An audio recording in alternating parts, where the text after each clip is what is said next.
he shows it in his eyes, just as he who is beloved forthwith reads everything in the eyes of lovers. The man who is honest and good ought to be exactly like a man who smells strong, so that the bystander, as soon as he comes near him, must smell whether he choose or not. But the affectation of simplicity is like a crooked stick. Nothing is more disgraceful than a wolfish friendship or false friendship. Avoid this most of all. The good and simple and benevolent show all these things in the eyes, and there is no mistaking. As to living in the best way, this power is in the soul if it be indifferent to things which are indifferent, and it will be indifferent if it looks on each of these things separately and all together, and if it remembers that not one of them produces in us an opinion about itself, nor comes to us, but these things remain immovable, and it is we ourselves who produce the judgments about them, and, as we may say, write them in ourselves, it being in our power not to write them, and it being in our power, if perchance these judgments have imperceptibly got admission to our minds, to wipe them out. And if we remember also that such attention will only be for a short time, and then life will be at an end. Besides, what trouble is there at all in doing this? For if these things are according to nature, rejoice in them, and they will be easy to thee. But if contrary to nature, seek what is conformable to thy own nature, and strive towards this, even if it bring no reputation. For every man is allowed to seek his own good. Consider whence each thing is come, and of what it consists, and into what it changes, and what kind of a thing it will be when it has changed, and that it will sustain no harm. If any have offended against thee, consider first, what is my relation to men, and that we are made for one another, and in another respect I was made to be set over them, as a ram over the flock or a bull over the herd. But examine the matter from first principles, from this. If all things are not mere atoms, it is nature which orders all things. If this is so, the inferior things exist for the sake of the superior, and these for the sake of one another. Second, consider what kind of men they are at table, in bed, and so forth, and particularly under what compulsions in respect of opinions they are. And as to their acts, consider with what pride they do what they do. Third, that if men do rightly what they do, we ought not to be displeased. But if they do not right, it is plain that they do so involuntarily and in ignorance. For as every soul is unwillingly deprived of the truth, so also is it unwillingly deprived of the power of behaving to each man according to his deserts. Accordingly, men are pained when they are called unjust, ungrateful, and greedy, and in a word wrongdoers to their neighbors. Fourth, consider that thou also doest many things wrong, and that thou art a man like others, and even if thou dost abstain from certain faults, still thou hast the disposition to commit them, though either through cowardice or concern about reputation, or some such mean motive, thou dost abstain from such faults. Fifth, consider that thou dost not even understand whether men are doing wrong or not, for many things are done with a certain reference to circumstances, and in short, a man must learn a great deal to enable him to pass a correct judgment on another man's acts. Sixth, consider when thou art much vexed or grieved, that man's life is only a moment, and after a short time we are all laid out dead. Seventh, that it is not men's acts which disturb us, for those acts have their foundation in men's ruling principles, but it is our own opinions which disturb us. Take away these opinions then, and resolve to dismiss thy judgment about an act as if it were something grievous, and thy anger is gone. How then shall I take away these opinions? By reflecting that no wrongful act of another brings shame on thee, for unless that which is shameful is alone bad, thou also must of necessity do many things wrong, and become a robber and everything else. Eighth, consider how much more pain is brought on us by the anger and vexation caused by such acts than by the acts themselves, at which we are angry and vexed. Ninth, consider that a good disposition is invincible if it be genuine, and not an affected smile and acting a part. For what will the most violent man do to thee if thou continuest to be of a kind disposition towards him, and if, as opportunity offers, thou gently admonishest him and calmly correctest his errors at the very time when he is trying to do thee harm, saying, "Not so, my child. We are constituted by nature for something else, I shall certainly not be injured, but thou art injuring thyself, my child. And show him with gentle tact and by general principles that this is so, and that even bees do not do as he does, nor any animals which are formed by nature to be gregarious. And thou must do this neither with any double meaning, nor in the way of reproach, but affectionately and without any rancor in thy soul, and not as if thou wert lecturing him, nor yet that any bystander may admire, but either when he is alone and if others are present. Remember these 9 rules, as if thou hadst received them as a gift from the Muses, and begin at last to be a man while thou livest. But thou must equally avoid nattering men and being vexed at them, for both are unsocial and lead to harm.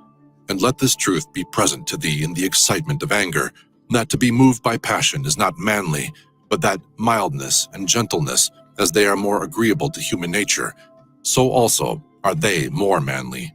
And he who possesses these qualities possesses strength, nerves, and courage, and not the man who is subject to fits of passion and discontent. For in the same degree in which a man's mind is nearer to freedom from all passion, in the same degree also is it nearer to strength. And as the sense of pain is a characteristic of weakness, so also is anger. For he who yields to pain and he who yields to anger, both are wounded and both submit. But if thou wilt, receive also a 10th present from the leader of the Muses, Apollo, and it is this, that to expect bad men not to do wrong is madness, for he who expects this desires an impossibility, but to allow men to behave so to others, and to expect them not to do thee any wrong, is irrational and tyrannical. There are 4 principal aberrations of the superior faculty against which thou shouldest be constantly on thy guard, and when thou hast detected them, thou shouldest wipe them out and say on each occasion thus, "This thought is not necessary. This tends to destroy social union. This which thou art going to say comes not from the real thoughts." For thou shouldest consider it among the most absurd of things for a man not to speak from his real thoughts. But the 4th is when thou shalt reproach thyself for anything, for this is an evidence of the diviner part within thee being overpowered and yielding to the less honorable and to the perishable part, the body, and to its gross pleasures. Thy aerial part and all the fiery parts which are mingled in thee, though by nature they have an upward tendency, still in obedience to the disposition of the universe, they are overpowered here in the compound mass, or the body. And also the whole of the earthy part in thee and the watery, though their tendency is downward, still are raised up and occupy a position which is not their natural one. In this manner, then, the elemental parts obey the universal, for when they have been fixed in any place, perforce they remain there until again the universal shall sound the signal for dissolution. Is it not then strange that thy intelligent part only should be disobedient and disconnected with its own place? And yet no force is imposed on it, but only those things which are conformable to its nature. Still, it does not submit, but is carried in the opposite direction. For the movement towards injustice and intemperance, and to anger and grief and fear is nothing else than the act of one who deviates from nature.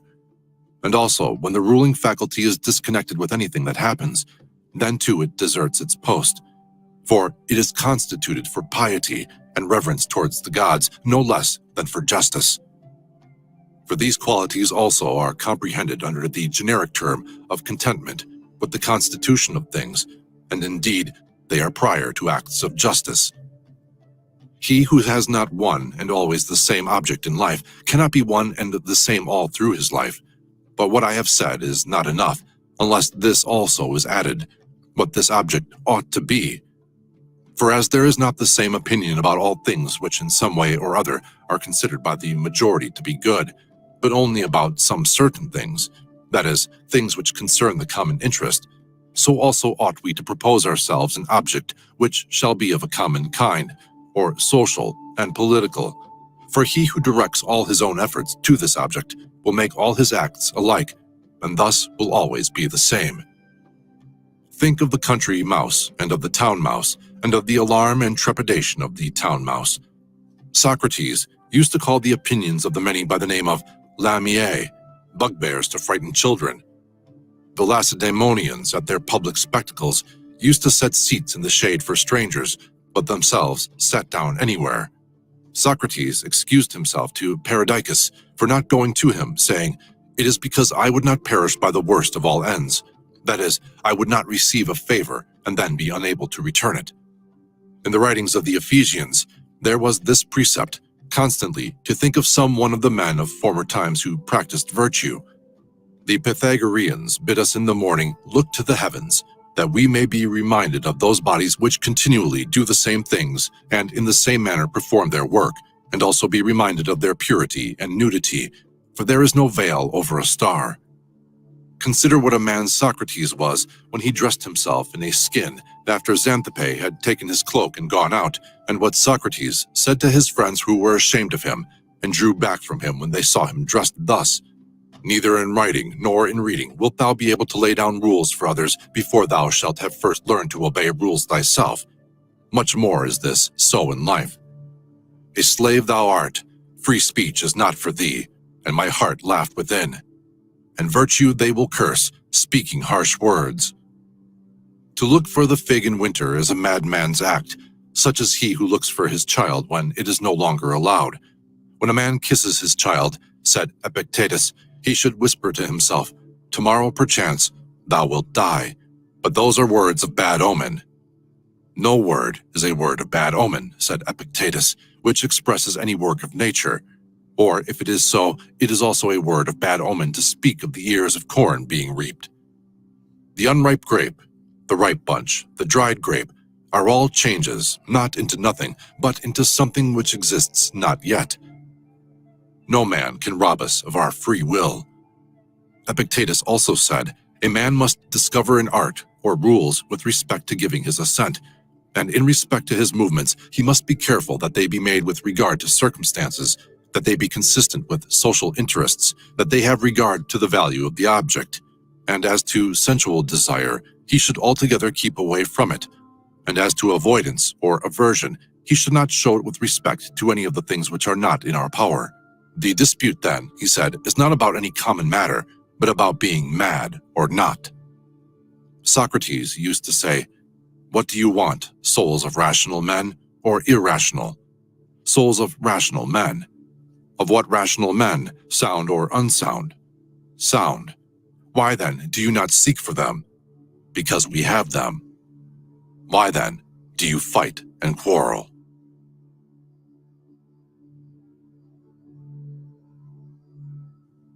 Book 12. All those things at which thou wishest to arrive by a circuitous road, thou canst have now, if thou dost not refuse them to thyself. And this means, if thou wilt take no notice of all the past, and trust the future to providence, and direct the present only conformably to piety and justice. Conformably to piety, that thou mayest be content with the lot which is assigned to thee, for nature designed it for thee, and thee for it.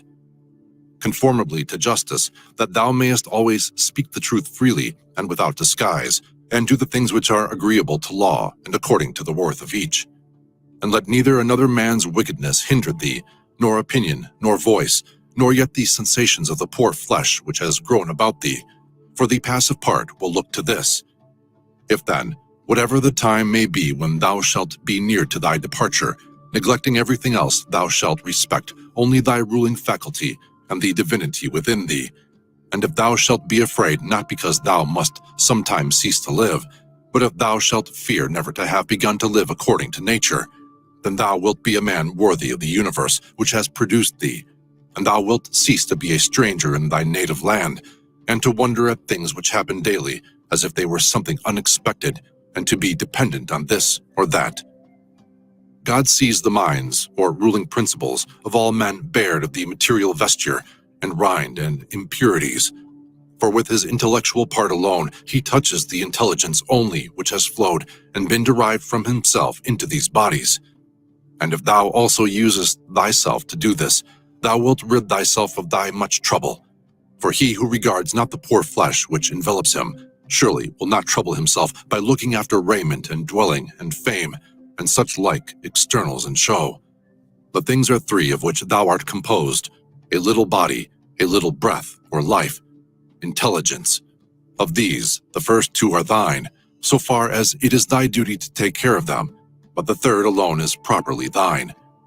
Therefore, if thou shalt separate from thyself, that is, from thy understanding, whatever others do or say, and whatever thou hast done or said thyself, and whatever future things trouble thee because they may happen, and whatever in the body which envelops thee, or in the breath, or life, which is by nature associated with the body, is attached to thee independent of thy will, and whatever the external circumflent vortex whirls round, so that the intellectual power exempt from the things of fate can live pure and free by itself, doing what is just and accepting what happens, and saying the truth. If thou wilt separate, I say, from this ruling faculty the things which are attached to it by the impressions of sense, and the things of time to come, and of time that is past, and wilt make thyself like Empedocles' sphere, all round, and in its joyous rest reposing. And if thou shalt strive to live only what is really thy life, that is, the present, then thou wilt be able to pass that portion of life, which remains for thee up to the time of thy death, free from perturbations, nobly, and obedient to thy own daemon, to the God that is within thee. I have often wondered how it is that every man loves himself more than all the rest of men, but yet sets less value on his own opinion of himself than on the opinion of others. If then a God or a wise teacher should present himself to a man and bid him to think of nothing and to design nothing which he would not express as soon as he conceived it, he could not endure it even for a single day. So much more respect have we to what our neighbors shall think of us than to what we shall think of ourselves. How can it be that the gods, after having arranged all things well and benevolently for mankind, have overlooked this alone, that some men, and very good men, and men who, as we may say, have had most communion with the divinity, and through pious acts and religious observances have been most intimate with the divinity, why they have once died should never exist again, but should be completely extinguished? But if this is so, be assured that if it ought to have been otherwise, the gods would have done it. For if it were just, it would also be possible, and if it were according to nature, nature would have had it so. But because it is not so, if in fact it is not so, be thou convinced that it ought not to have been so. For thou seest even of thyself that in this inquiry thou art disputing with the deity, and we should not thus dispute with the gods, unless they were most excellent and most just. But if this is so, they would not have allowed anything in the ordering of the universe to be neglected unjustly and irrationally. Practice thyself even in the things which thou despairest of accomplishing. For even the left hand, which is ineffectual for all other things for want of practice, holds the bridle more vigorously than the right hand, for it has been practiced in this. Consider in what condition both in body and soul a man should be when he is overtaken by death, and consider the shortness of life, the boundless abyss of time past and future, the feebleness of all matter. Contemplate the formative principles or forms of things bare of their coverings, the purposes of actions. Consider what pain is, what pleasure is, and death, and fame, who is to himself the cause of his uneasiness, how no man is hindered by another, that everything is opinion. In the application of thy principles, thou must be like the pancratiast, not like the gladiator, for the gladiator lets fall the sword which he uses and is killed, but the other always has his hand and needs to do nothing else than use it. See what things are in themselves, dividing them into matter, form, and purpose. What a power man has, to do nothing except what God will approve, and to accept all that God may give him. With respect to that which happens conformably to nature, we ought to blame neither gods, for they do nothing wrong either voluntarily or involuntarily, nor men, for they do nothing wrong except involuntarily. Consequently, we should blame nobody. How ridiculous and what a stranger he is who is surprised at anything which happens in life. Either there is a fatal necessity and invincible order, or a kind of providence, or a confusion without a purpose and without a director. If then there is an invincible necessity, why dost thou resist? But if there is a providence which allows itself to be propitiated, make thyself worthy of the help of the divinity. But if there is a confusion without a governor, be content that in such a tempest thou hast in thyself a certain ruling intelligence, and even if the tempest carry thee away, let it carry away the poor flesh, the poor breath, everything else, for the intelligence at least it will not carry away. Does the light of the lamp shine without losing its splendor until it is extinguished? And shall the truth which is in thee, and justice and temperance, be extinguished before thy death? When a man has presented the appearance of having done wrong, say, how then do I know if this is a wrongful act?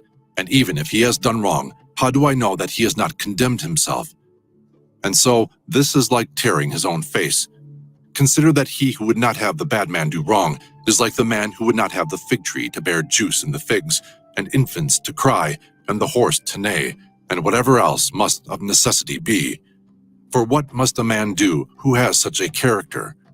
If then thou art irritable, cure this man's disposition. If it is not right, do not do it. If it is not true, do not say it, for let thy efforts be. In everything, always observe what the thing is which produces for thee an appearance, and resolve it by dividing it into the formal, the material, the purpose, and the time within which it must end. Perceive at last that thou hast in thee something better and more divine than the things which cause the various affects, and, as it were, pull thee by the strings. What is there now in my mind?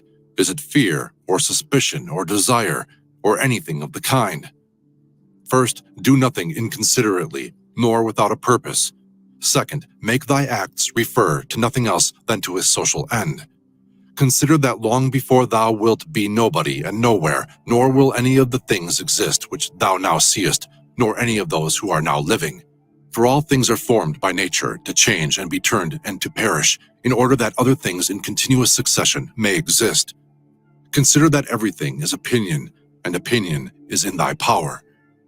Take away then, when thou choosest, thy opinion, and like a mariner who has doubled the promontory, thou wilt find calm, everything stable, and a waveless bay.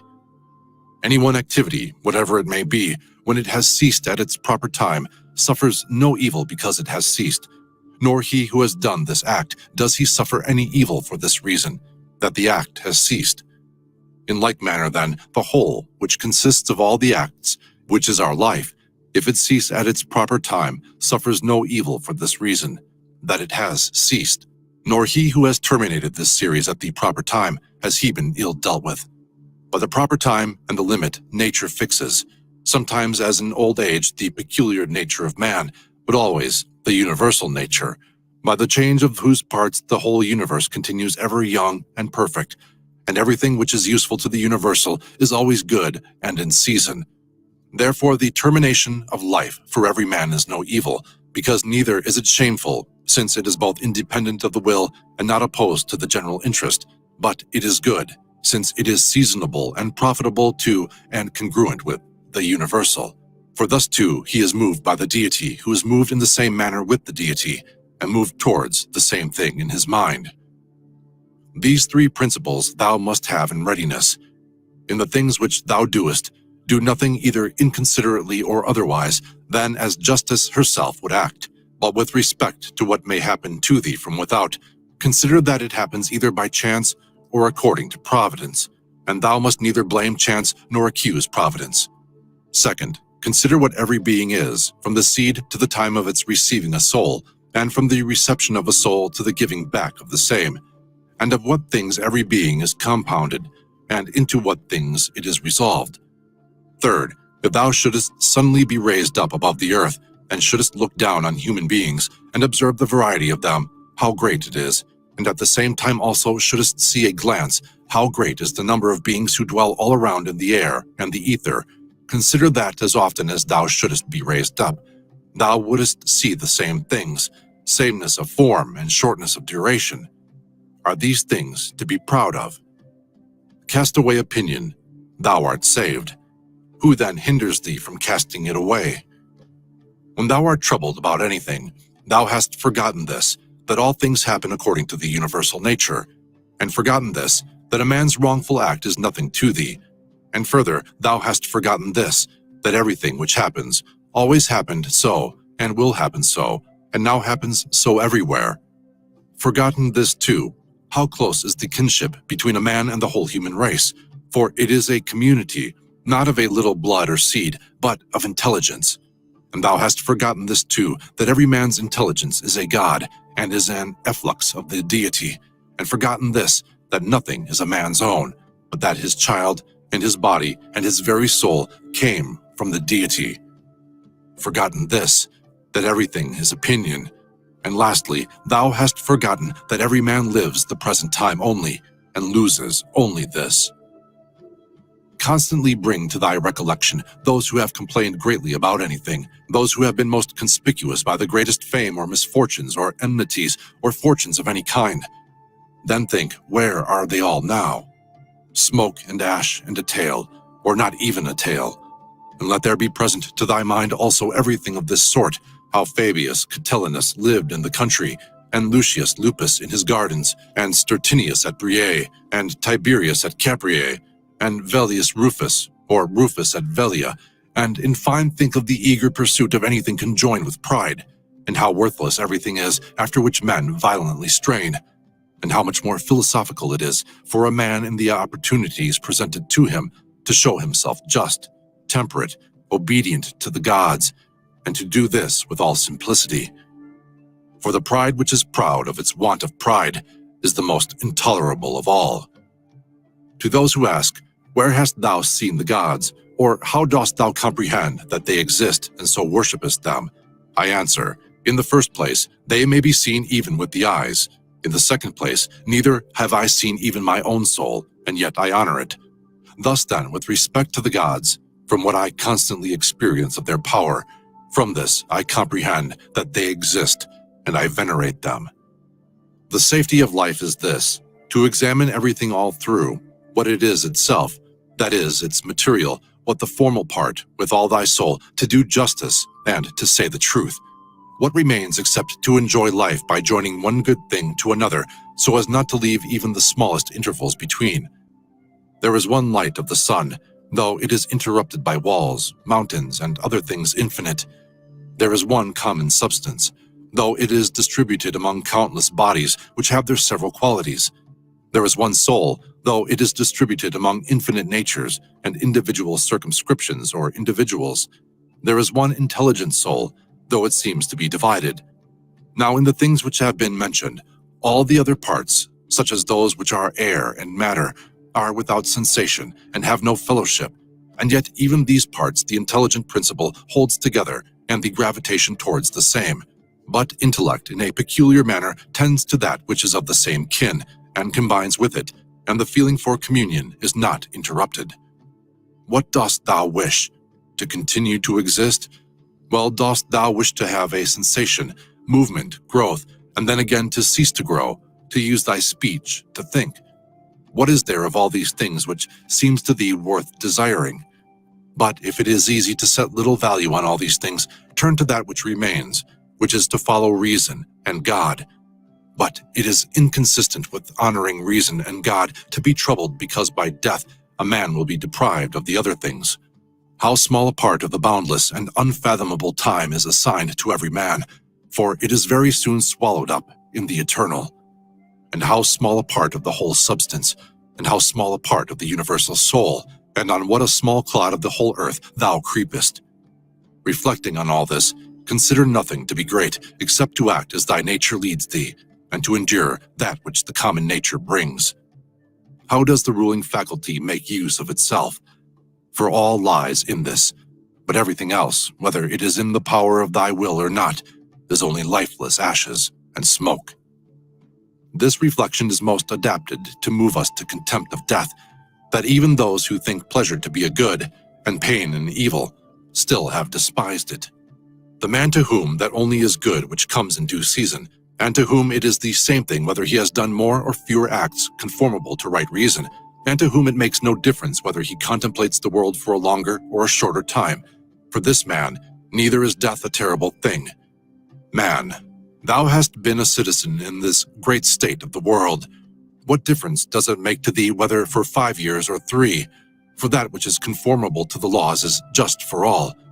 Where is the hardship then, if no tyrant, nor yet an unjust judge sends thee away from the state, but nature, who brought thee into it? The same as if a praetor who has employed an actor dismisses him from the stage. But I have not finished the 5 acts, but only 3 of them. Thou sayest well, but in life the 3 acts are the whole drama. For what shall be a complete drama is determined by him who was once the cause of its composition, and now of its dissolution, but thou art the cause of neither. Depart then satisfied, for he also who releases thee is satisfied.